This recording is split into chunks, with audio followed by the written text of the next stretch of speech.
Meu lugar na história. Em primeiro lugar, devo assinalar que minha vida e pessoa foram brevemente referenciadas por Joséfo na História dos Judeus, escrita para o governador e apresentada ao imperador romano.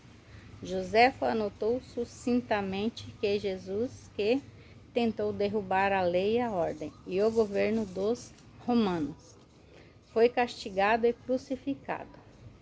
Tem-se dito que Joséfo pode ter se referido a algum outro Jesus, mas não é assim. Eu que mais tarde me tornei o Cristo que realizou os chamados milagres de cura e materialização. Fui o rebelde, mas eu não era nenhum agitador. Não incitei deliberadamente as pessoas a desafiar os romanos, nem a desafiar a lei e a ordem. Eu fui um rebelde contra as tradições judaicas existentes. Quando emergi das 6 semanas de jejum no deserto, vi uma forma melhor de pensar e viver e tentei transmitir o meu conhecimento aos meus companheiros judeus, com pouco sucesso. É importante que você entenda que a pressão da opinião pública pesava sobre meus seguidores, enquanto eles realmente acreditavam que eu trazia uma mensagem aos judeus para salvar a alma e que eu era o Messias, o Filho de Deus. Eles também eram do mundo, tentando relacionar-se com o mundo da melhor forma possível. Portanto, ainda que conhecessem meus sentimentos contrários às crenças dos judeus, eles não estavam felizes em dispensar o Velho Testamento por completo, uma vez que este tinha apoiado e unido os judeus durante toda a sua história, no interesse de preservar o que eles consideravam valioso nos velhos decretos. Suprimiram qualquer descrição a respeito da pessoa que eu era. Meus discípulos e Paulo construíram seu próprio edifício de crenças sagradas, com aquilo que queriam preservar de minha vida e ensinamentos. Eles ensinaram e consolidaram somente o que consideravam valioso para as pessoas, judeus, gentios, do mesmo modo, os daquele tempo e do futuro. Consequentemente, filtraram o que podia usar e deixaram de fora a maior parte do que eu chamava os segredos do reino de Deus, pois eles nunca os compreenderam, tampouco os acharam desejáveis na criação de uma nova percepção do divino, o Pai.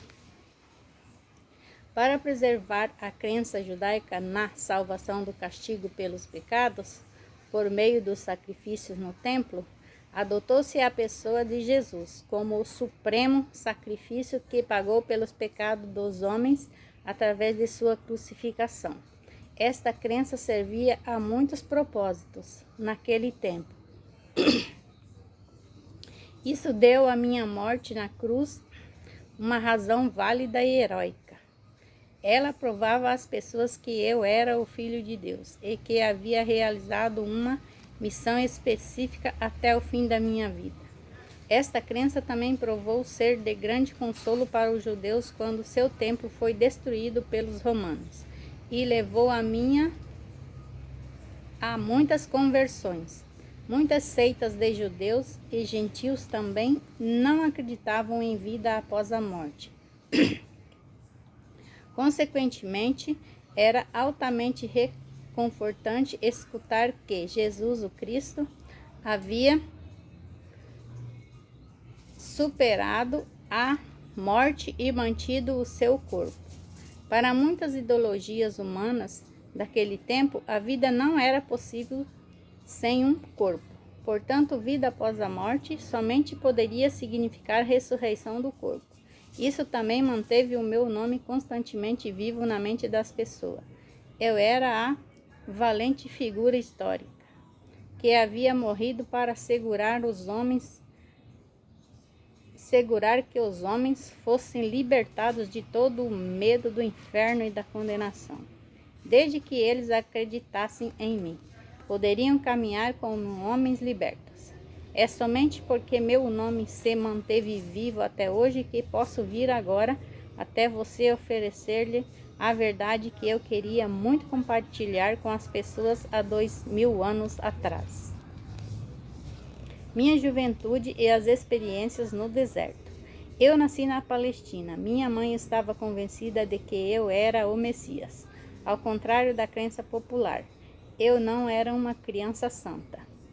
Aos 12 anos, levaram-me até o templo para ser entrevistado pelos sumos sacerdotes, para que se determinasse se eu estava pronto para iniciar o treinamento religioso judeu. Fui rejeitado por ser demasiado teimoso. Amargamente decepcionada, minha mãe me levou para casa e fez o seu melhor para criar-me na santidade que marcou o seu próprio comportamento em todos os momentos. Aquela era uma tarefa impossível, já que eu era, acima de tudo, um individualista de comportamento indisciplinado. Fiquei ressentido com as orientações de minha mãe e sua tentativa de disciplinar-me. Como jovem, tornei-me impossível de controlar, um verdadeiro rebelde. Rejeitei a adesão incondicional de minha mãe à fé e tradições judaicas, preferindo o riso às atitudes hipócritas. Recusei-me a aprender um ofício que me confinasse à rotina. Escolhi misturar-me com todo tipo de gente das classes mais desfavorecidas, bebendo com eles, conhecendo prostitutas e me divertindo, conversando, discutindo, rindo e sendo um ocioso. Quando precisava de dinheiro, ia trabalhar nos vinhedos por um dia ou dois, ou fazia trabalhos que me pagassem o suficiente para comer e beber, propiciando-me o lazer que desejava. Apesar de todos os meus defeitos como ser humano, minhas atitudes descuidadas e indolentes, minha obstinação e determinação egocêntrica para pensar minhas próprias ideias, sem se importar com que os demais pudessem pensar a meu respeito. Eu tinha uma profunda preocupação com as pessoas. Eu era profundamente emocional. Em palavras atuais, eu seria chamado de hiperreativo, hiperemotivo. Tinha um coração caloroso, compassivo e empático. A presença da doença, da aflição e da pobreza me comoviam profundamente. Era um acirrado defensor daqueles que você chama de desamparados. Poderia-se dizer que eu era gente do povo. Vivi muito perto dele, em um espírito de companheirismo, escutando suas aflições, compreendendo-o e me importando. É importante entender minhas verdadeiras origens e minhas características na juventude, pois foram os estímulos que me incitaram, empurraram e impulsionaram a finalmente ser o Cristo. O que mais fortemente detestei e combati foi a miséria, a doença e a pobreza que via ao meu redor. Isso me enfureceu e me tornei estridente e apaixonadamente zangado por ver as pessoas maltrapilhas, magras e famintas, doentes e aleijadas, sendo cruelmente intimidada pelos líderes judeus que as sobrecarregavam com as leis e práticas sem sentido, ameaçando-as com as punições de Jeová caso não obedecessem. Declarei a todos os que poderiam escutar-me que aquelas pobres pessoas já suportavam o suficiente para também serem esmagadas por medidas sem sentido e restritivas do prazer. qual era a razão de viver se não nascíamos para sermos felizes? Recusei-me a acreditar em um Deus justo, segundo as tradições judaicas. As advertências bíblicas proféticas sobre o julgamento e cólera de Jeová contra as pessoas me indignaram. Apesar de tudo, pessoas são pessoas, fazendo o que sua natureza humana as impulsionava a fazer. Nasceram pecadoras. Então, por que deveriam ser julgadas e condenadas a levar uma vida de sofrimento e pobreza por não terem cumprido os 10 mandamentos? Qual era o sentido de tais afirmações? Para mim, essa crença judaica representava um Deus ilógico e cruel, e eu não queria nada com ele. Parecia para mim que se existia tal divindade, então o homem estava condenado à miséria eterna.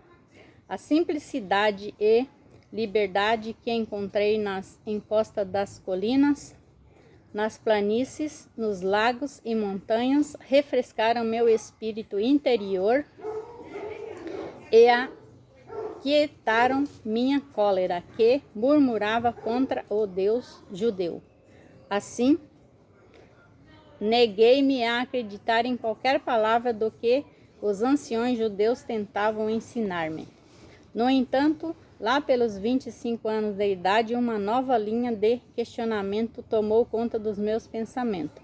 Enquanto eu caminhava sozinho pelas colinas, cada vez com mais frequência, minha rebeldia foi aos poucos sendo substituída por uma ânsia que me consumia, de saber e compreender a verdadeira natureza daquele que, sem dúvida nenhuma, devia inspirar e respirar por meio da criação. Revisei meu estilo de vida e percebi quanto sofrimento minhas ações haviam causado à minha mãe e a muitas outras pessoas. Embora eu sentisse profunda compaixão pelos fracos e sofredores, minha natureza rebelde havia me levado a um comportamento egoísta e sem consideração para com minha família.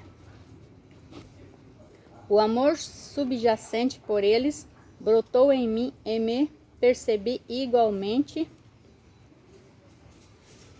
rebelde contra meu comportamento anterior. Escutei falar de João Batista e do trabalho que fazia entre os judeus que vinham até mesmo de Jerusalém para ouvir suas palavras. Decidi visitá-lo para que me batizasse. A caminho do Rio Jordão, senti-me muito entusiasmado com a possibilidade de ser batizado e começar uma nova vida. Eu sabia que, apesar de meu emocionalismo indisciplinado, também tinha nascido com uma inteligência aguçada e com um dom para o debate inteligente e persuasivo, o qual eu tinha usado caprichosamente e de forma negativa, levando as pessoas a desenfreadas discussões. Eu havia jogado fora o meu talento em troca de uma vida egoísta, preguiça e prazer. Como resultado, havia perdido todo o respeito dos demais e nem eu mesmo me respeitava mais. Pela primeira vez, isto me pareceu intolerável. Ocorreu-me no futuro, eu poderia e deveria empenhar meus dons naturais para um melhor uso, ao invés de apenas ficar fazendo barulho. Talvez eu pudesse encontrar um caminho para aliviar a carga daqueles de quem eu tanto me compadecia. Até então, eu não havia sido útil para ninguém. Meu batismo. Quando entrei na água do Rio Jordão para ser batizado por João, esperava sentir apenas alívio e a consciência de que pelo menos uma vez havia dado um passo positivo em direção à reforma de meu comportamento. Esperava sentir uma nova determinação para ir para casa e surpreender minha mãe e meus vizinhos com atitudes novas e amáveis em relação a eles. O que realmente aconteceu quando João me batizou foi uma experiência completamente diferente de qualquer coisa que eu poderia ter imaginado possível. Senti uma grande onda de tremenda energia surgindo em meu corpo. Fiquei literalmente chocado com isso. Ao sair da água cambaleando, senti-me elevado em consciência de um modo extraordinário. Um grande fluxo de brilhante felicidade elevou-me a um estado de êxtase. Estava arrebatado e consciente de uma grande luz. Tropeçando, me afastei do rio e fui caminhando, sem saber onde estava indo. Continuei e, sem me dar conta, entrei no deserto. Por favor, observe. Minhas 6 semanas no deserto foram um tempo de total limpeza de minha consciência humana. Velhas atitudes, crenças e preconceitos foram dissolvidos. Chegou o momento de compartilhar com as pessoas receptivas tudo o que eu senti. Vi, percebi e compreendi, para ajudar as pessoas a abandonarem a velha imagem de uma divindade bíblica. Evitarei me referir a Deus por essa palavra e vou usar uma terminologia projetada para ampliar sua mente, para abraçar aquilo que realmente é, para além de toda forma terrena, cor, som, emoção e compreensão. Esta terminologia se tornará cada vez mais significativa na medida em que você for perseverando na meditação e na oração. O que eu senti quando estive no deserto? Fui elevado no interior de uma luz radiante e me senti maravilhosamente vibrante, vivo e com poder. Eu estava cheio de êxtase e alegria e sabia, sem dúvida alguma, que aquele poder era o verdadeiro Criador, do qual todas as coisas criadas haviam recebido o seu ser. Esta gloriosa harmonia interior, paz e sensação de perfeita realização, nada mais precisando ser acrescentado àquele belo momento, era a própria natureza da realidade. O poder criativo dando vida à criação e à existência. O que vi, compreendi e percebi quando estive no deserto. Fui elevado dentro de outra dimensão de percepção consciente que me permitiu ver a verdade com relação à vida e à existência. Vi lúcida e claramente o que era real e o que era falso no pensamento do homem. Compreendi que aquele poder criativo que eu estava experimentando era infinito, eterno, universal, que preenchia todo o espaço além do céu, dos oceanos, da terra e de todas as coisas vivas. Vi que aquilo era o poder mental, era o poder criativo da mente. Não havia ponto onde não existisse aquele poder criativo da mente divina. Percebi que a mente humana originava-se da divina mente criativa, mas era somente uma vela iluminada pelo sol. Às vezes minha visão humana era tão espiritualmente elevada que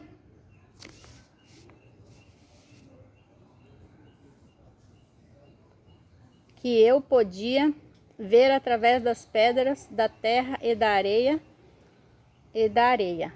Estas, então, pareciam ser simplesmente minúsculas partículas de brilho cintilante. Eu percebi que nada era realmente sólido. Quando eu tinha momentos de dúvida de que aquilo pudesse ser assim, as mudanças no fenômeno deixavam de existir. E muito mais tarde eu descobri que meus pensamentos, se fortemente impregnados de convicção, poderiam causar mudanças no cintilar das partículas, coisa que a ciência chama hoje de partículas carregadas eletricamente, e portanto produzir mudanças na aparência da pedra ou de qualquer coisa que eu estivesse estudando. Foi naquele momento que compreendi o poderoso efeito a convicção ou a fé inquebrantável tinha sobre o ambiente. Ao exprimir um comando ou mesmo uma crença. E ainda mais impressionante foi a abertura da minha mente, a compreensão em consciência cósmica, de que tudo o que havia testemunhado era realmente o poder criativo da própria mente divina, tornada visível no cintilar das minúsculas partículas. Além disso, a aparência de tudo poderia ser profundamente afetada pela atividade do pensamento humano. Compreendi que não havia nada sólido no universo, que tudo o que era visível estava manifestando um estado de consciência diferente que determinava a composição e a forma do cintilar das partículas.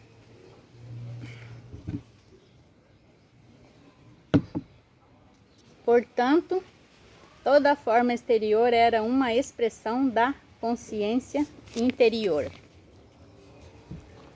Compreendi que a vida e a consciência eram e a mesma coisa. Era impossível dizer isto é vida e aquilo é consciência. A consciência era a vida e a vida era a consciência e era o poder criativo de ambas. Mente universal divina, mais além, dentro e por trás do universo. Compreendi que as pessoas davam grande importância à individualidade e à forma. Elas não podiam imaginar uma mente ou inteligência operando de modo efetivo, senão por meio da forma individualizada. Por isso, os judeus haviam criado uma imagem mental de um imenso ser supremo, tendo todos os atributos positivos e negativos do ser humano. Dessa forma, era possível para os profetas acreditarem em e falarem da ira de Jeová, ameaças e castigos, e da vinda de enfermidades e praga em resposta à desobediência humana. Mas percebi que estas imagens mentais eram mitos. Elas não existiam. Percebi que em qualquer dimensão da existência era a mente, a inteligência manifestada, que era o fator mais importante no que se refere à criação e ao homem em si. De modo que se deveria reescrever os Gênesis assim: antes da criação era a mente universal, o poder criativo dentro e por trás da criação em si. Tendo visto tão claramente, para além de toda a discussão, que o poder criativo da mente universal estava em todo lugar, no infinito do céu e ativo dentro de formas terrenas, fui impulsionado interiormente a olhar ao meu redor. Olhei e vi apenas cascalho e pedra. Então subitamente me foi apresentada a imagem de uma bela paisagem na qual crescia todo tipo de plantas, arbustos e árvores, aves sobrevoando as árvores e animais pastando na relva. Assistindo a esta visão com admiração, vi que as plantas e árvores, cada uma delas, e sim mesmo os pássaros e os animais, na realidade, eram compostos de centenas de infinitas comunidades de minúsculas entidades trabalhando sem parar. Seus cientistas modernos a chamam de células. Em um espírito de total harmonia e cooperação para produzir a substância e os diversos órgãos do sistemas internos e o aspecto exterior das entidades vivas e completas. Contemplei esta maravilhosa atividade por um longo tempo, ainda que o tempo já não tivesse mais importância para mim. Enquanto eu olhava, pensava quem poderia ter adivinhado que sob a cobertura de pelagem, plumas e pele havia tão intensa atividade em diminutas